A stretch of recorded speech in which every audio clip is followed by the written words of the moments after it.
We've talked about two relatively well-known names in the cooking commentary stratosphere relatively recently, but there is one more channel that kind of, in my opinion, makes up the trifecta of bad cooking on this website. On one hand, you have Jack, who's arrogant, narcissistic, self-entitled, and claims to be one of the best chefs that he knows. And then in another side, you have Kay, she's trying, she's doing what she loves. It might not necessarily turn out great all the time, but she's trying. And then you have the third and final piece of the culinary disaster triforce, Iron Wrath. You may not know the name, but you may know his cooking show on YouTube, which is pretty accurately titled The Asshole Cooking Show. The Asshole Cooking Show is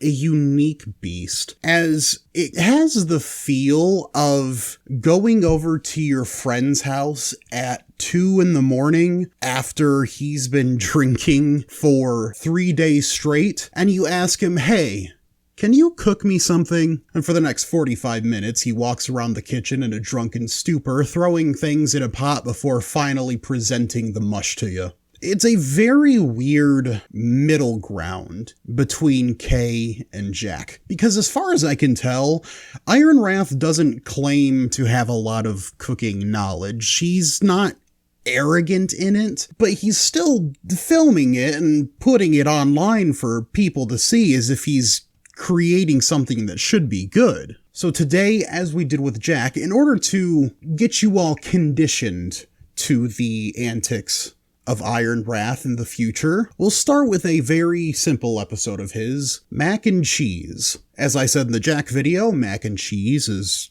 one of, if not my favorite food. It can be so simple or so complex, depending on how much time and effort you want to put into it. So I figure, why not go back to that old jumping off point like we did with Jack and see what Iron Wrath has in store for us. This is the Asshole Cooking Show, Episode 35, Mac and Cheese. Also, make sure to like and subscribe. We just passed the 800 subs mark, so we're very quickly making our way to that 1,000. I'm pretty sure we'd be able to hit it soon. And remember, the sooner we hit it, the sooner we can put off the end of the world. So I'd very much appreciate that. Also, content warning, I guess. This is all filmed like vlog style with his phone's camera in his hand. So if you get motion sick really easily, you might want to just listen to this one and look for the important parts.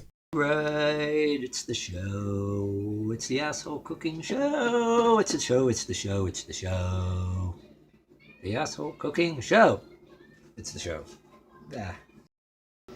Alright, today I'm going to go ahead and do this. It's going to be supper time in another hour or so, but I wanted to do this. I wanted to do this macaroni and cheese deal here. So the first thing of note is I only see 3 ingredients here. He's got his macaroni, he's got butter, and then pasteurized processed American cheese. Say what you want about government cheese, Velveeta, and the like, which isn't actually government cheese. If you want the story on government cheese, go check out this video that I did a while ago. But cheese like this is a relatively decent starting point for macaroni and cheese. I would probably throw in some other cheeses too, like cheddar or Jack's favorite, Gruyere. But there's one key ingredient missing here. Milk. Where's the milk or cream or some liquid base? Obviously, he's going to boil water to put the macaroni in, but if you just melt that cheese, I guess it would be okay. You can make it without milk, but it's going to be very thick, but not in the way that mac and cheese should be. Guys, I'm going to take this like this and toss it in. Yeah, I had one stick in there already, but I didn't record it, and then sometimes you end up needing a little bit more than you think, so Is he boiling his butter? Unlike a lot of the other videos that I've covered, I've never seen this before. I'm going in blind to this video. He put 2 sticks of butter in a pot of water, which I'm assuming he's going to boil. It's the next step, and then I'm going to go ahead and just throw this macaroni in. And I'm going to need a little bit of lubrication in there, so the butter is going to be a good thing. My biggest concern with this, since he's boiling the butter with his noodles in the water, is that he's not going to strain it. Because if you strain it, a good majority of that butter that melted into the boiling water is going to, go out with the water when you strain it through a colander. If the cheese is cut in too big of a chunks, it's going to take forever to melt. Trust me, I've done it before and I know, and I made a mess. But that is true. The smaller your cheese chunks, the faster it'll melt because it doesn't have as much surface area to have the heat go through. So it sounds like from his attempts in the past, at least he's learned something and is incorporating that into his cooking, unlike a certain Scalfani. Right. I'm going to murder some of this cheese here. First of all, I'm just going to cut in little slices like this, and then I'm just going to go like that, and like that in little strips and squares. But almost like you're fixing a table of, finger food or hors d'oeuvres, If you want to throw a little bit of this between some Ritz crackers, that's cool too. He's got an okay cutting technique. Obviously it's not perfect, but the biggest thing that skeeves me out is every time the cheese sticks to the blade and he has to remove it with his fingers. That's what makes me more uncomfortable than anything about worrying that he's going to cut himself. I got a bunch of this cut. I could use the rest of it, but I won't. I am dreading to see what this boiling butter water looks like. But something else I'm going to include. Not yet, but once I have had my cheese melted in there and this gets thick, instead of adding more water, I forgot to tell you. Oh, thank God he's using milk. I was so scared there for a second. You can do it without milk, but it's going to be very, almost chewy in a way. It's not going to have that silky texture when it's just cheese and butter if you're not putting any milk or cream into the mix. So when it's in the process where it's starting to get kind of thick from the cheese, I just add some of this milk, and then that's what we're going to do. So this is kind of got to swell up some more.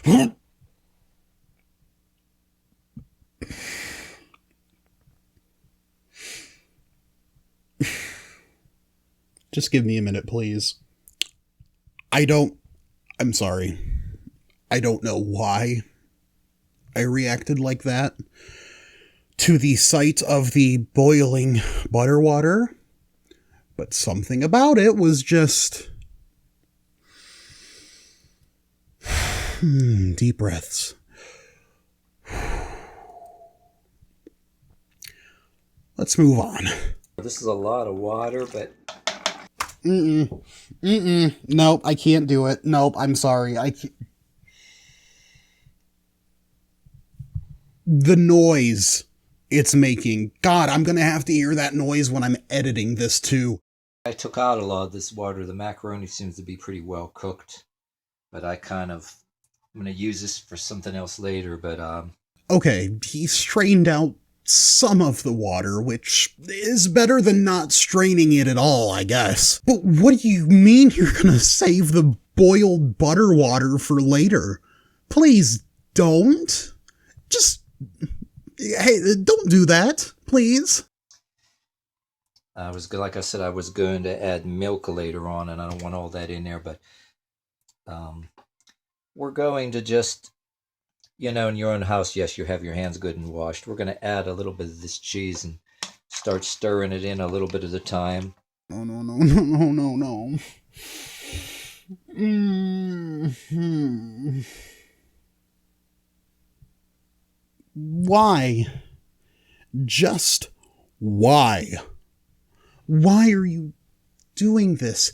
You should know how to make mac and cheese. You've made, I'm assuming, boxed mac and cheese before. Just kind of, copycat the directions of that. You should know that there's not any water in it. This is cheese soup with macaroni noodles in it. It might not even be cheese soup. It might just be butter soup with macaroni noodles and floating chunks of cheese in it. Because I genuinely do not know how well this Velveeta knockoff is going to melt in the brine. Honestly, what he should have done was make a roux. Melt the cheese in a separate pot and add some milk into it to make a cheese sauce and then pour it into the macaroni soup.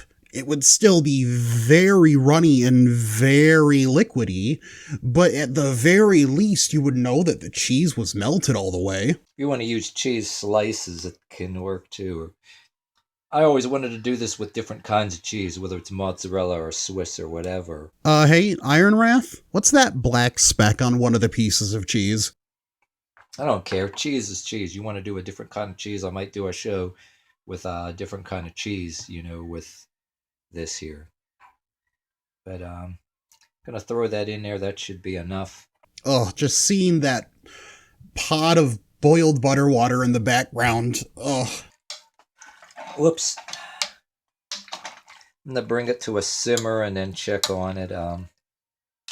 You should never have to say, I am bringing my macaroni and cheese to a simmer. No. Put my lid back on, but I'm going to have it simmer real low because I'm going to cut some of this cheese up real quick. And even if I don't use it all, we're going to snack on it as finger food like we already been starting to do. So I ended up using the whole brick of cheese. We were snacking on little slices of it, eating it like that, cold. That has not melted at all. I don't know how long it's been simmering for, but that has not melted at all. Maybe some of the waxy exterior of the cheese has wicked off into the liquid, but the cheese is probably still in the same form it was when you put it in the pot. This in here. Like I said, I'm going to save this because I'm going to make something else. I used 2 sticks of butter because I didn't want nothing sticking. Save it for what? We're going to come back a little bit later here and make sure the rest of that is melted. But if you get hungry enough, maybe you might want it with a little chunks in here. But we're going to do that. All right.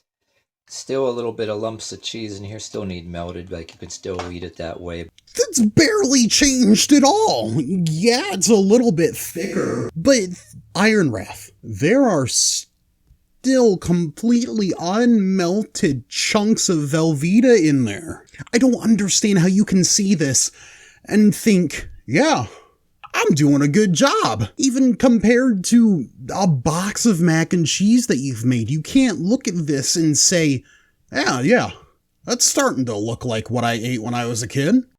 You want to speed up the cooling process and add your milk.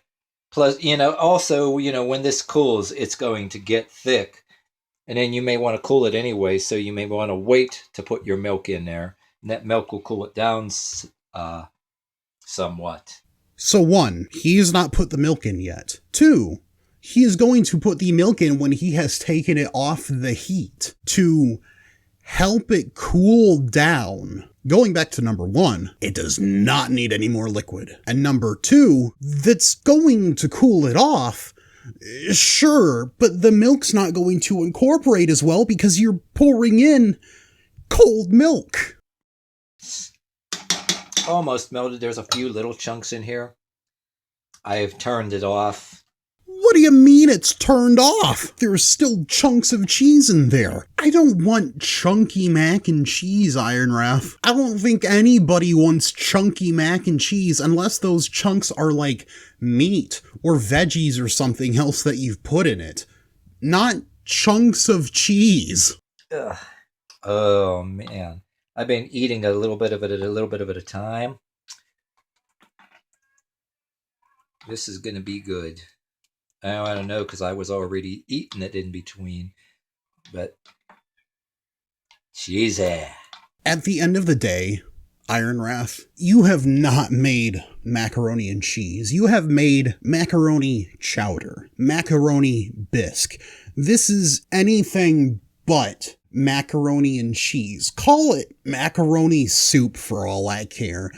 But to have the audacity to call this macaroni and cheese makes my heart sad. And that's going to do it for this video, guys. I know it was a little bit shorter than usual, but we got plenty of other big things coming up in the future that we're going to spend even more time looking at. As always, make sure to like and subscribe. Leave a comment down below if you have any other channels or videos that you'd like me to take a look at, or any specific Iron Wrath asshole cooking show videos that you want me to look at. Thanks y'all for supporting and sticking around, and I hope to see you on the next one.